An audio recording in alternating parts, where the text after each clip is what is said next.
Assalamualaikum warahmatullahi wabarakatuh. Sugeng Dalu, selamat malam semuanya. Untuk teman-temanku dimanapun berada ya. Kali ini saya mau menceritakan sedikit kisah apa ya? Kisah seorang Buthayyib. Kisah seorang Buthayyib jarnya.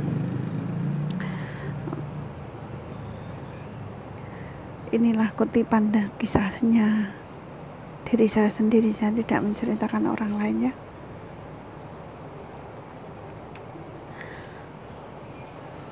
Ketika itu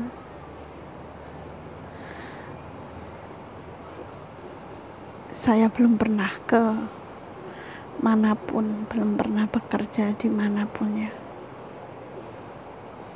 Jangankan keluar kota, jangankan keluar negeri, keluar kota aja belum pernah ya. Karena saya takut jauh dari keluarga,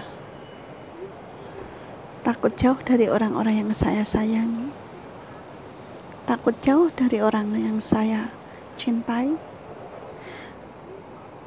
juga takut jauh akan terjadi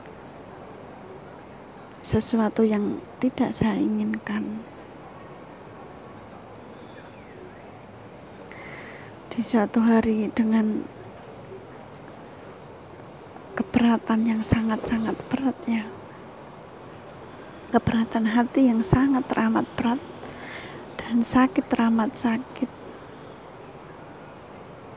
dengan terpaksa harus mengadu nasib di negeri orang. Sebelumnya saya tidak pernah berpikir untuk begitu lama hingga saat ini ya. Saya berpikir cuman untuk mengadu nasib beberapa tahun gitu, 1 kali kontrak, 2 kali kontrak. Setelah itu mengurus keluarga lagi. Akan tetapi takdir berkehendak lain mungkin ya. Mungkin dulu juga karena saya sendiri yang terlalu egois, mengandalkan pekerjaan, mengandalkan tenaga kerja diri saya sendiri itu kuat, hingga lupa bahwa diri saya itu ada yang mengatur gitu.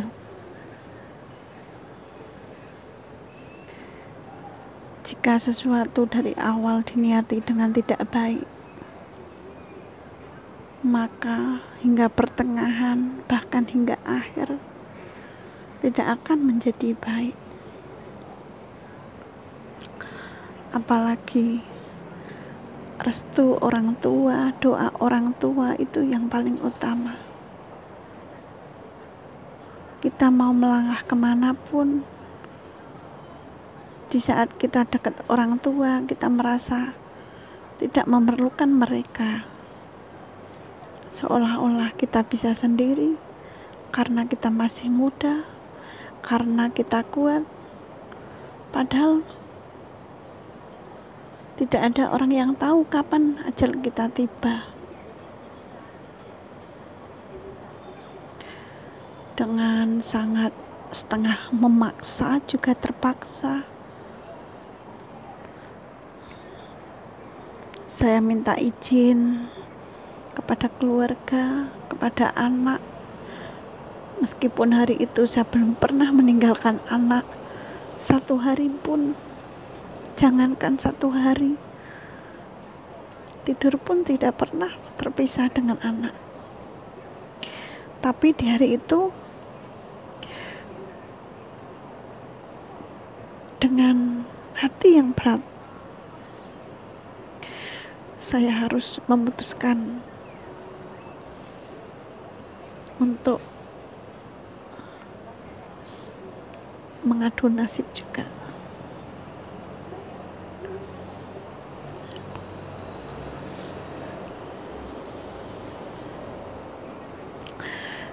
Sebelum saya tinggalkan, masih ada waktu 2 hari ataupun 3 hari. Saya belajar meninggalkan anak saya. Saya coba setengah hari ya.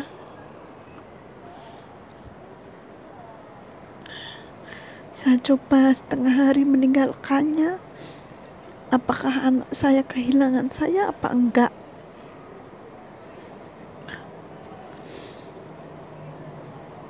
Saya coba lagi 1-2 hari.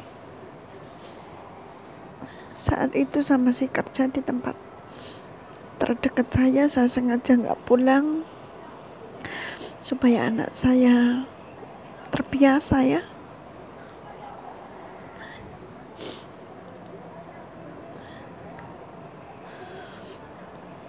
Hari demi hari saya pun menghindar dari anak saya demi untuk meninggalkannya, hingga sampainya kurang setengah jam ya, masih berpikir lagi paspor apa enggak, medikal apa enggak gitu. Saya mohon kepada keluarga supaya diizinkan untuk bisa bekerja di luar negeri. Sesampainya di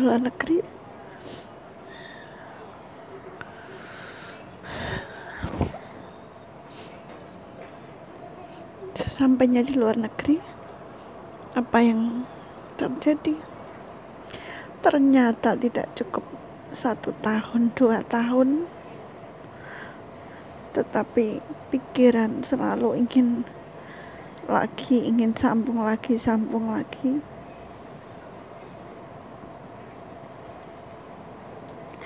Padahal kita nggak tahu ajal kita tiba.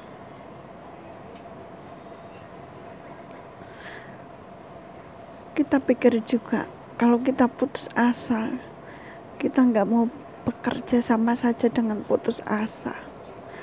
Terus harapan dan masa depan anak saya gimana, kan seperti itu. Mungkin bukan aku saja yang berpikir seperti itu ya, meskipun berat untuk meninggalkan keluarga, akan tetapi di sisi lain anak kita tuh perlu pendidikan supaya kehidupannya lebih layak lagi dibandingkan kita ya.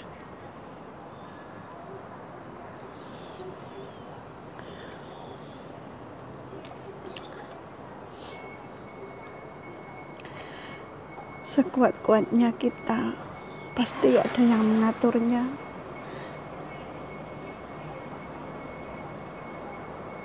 Sehebat-hebatnya kita masih ada Allah. Sepinter-pinternya kita masih ada orang tua. Berarti mereka lebih pandai, lebih pintar, lebih berkuasa. Bukan diri kita sendiri.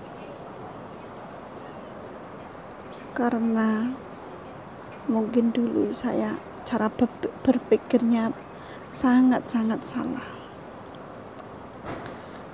Jadi nggak bisa mendapatkan yang maksimal ataupun yang memuaskan. Setelah tahun demi tahun anak saya pendidikan pun saya nggak tahu bagaimana dia mengerjakannya, sulit apa enggak. Komunikasi kalau sudah dapat nilai,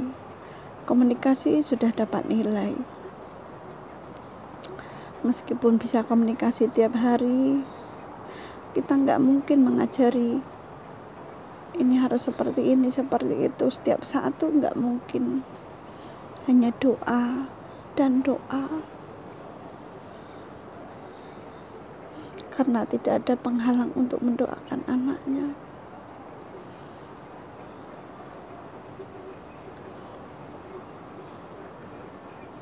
Tidak terasa dari 7 tahun dari umur anak 7 tahun, yang harapan saya ingin berkumpul kembali untuk mengulang kembali kebahagiaan yang terpendam ya. Akan tetapi Allah berkehendak lain, karena kesempatan itu hanya tinggal sedikit. Karena tahu sendiri, seorang wanita pasti dibawa oleh suaminya